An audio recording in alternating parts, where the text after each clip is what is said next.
নমস্কাৰ বন্ধুসকল, আপোনালোক কেনে আছে? আশা কৰোঁ সকলোৱে ভালে আছে। আজি মই কেইটামান টিপছ আপোনালোকক দিম, যিকেইটা টিপছে আপোনালোকক দৈনন্দিন জীৱন নিৰ্বাহ কৰাত সহায় কৰিব।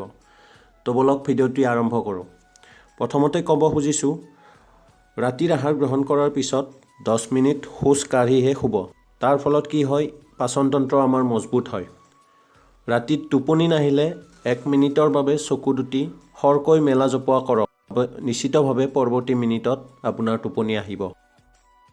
বিচনাৰ পৰা উঠাৰ পিছতো যদি টোপনিৰ নিচা নাভাঙে, তেন্তে এখন ভৰি নমাই কেইছেকেণ্ডমান মজিয়াত ভৰিখন ৰাখক।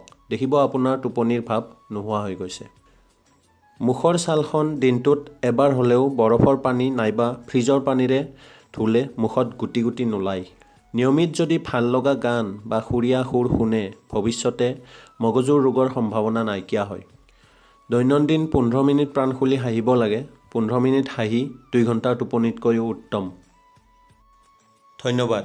আশা কৰোঁ এই টিপছকেইটাই আপোনালোকক দৈনন্দিন জীৱন নিৰ্বাহ কৰাত সহায় কৰিব আৰু সকলোৱে সুস্থ শৰীৰ লাভ কৰিব।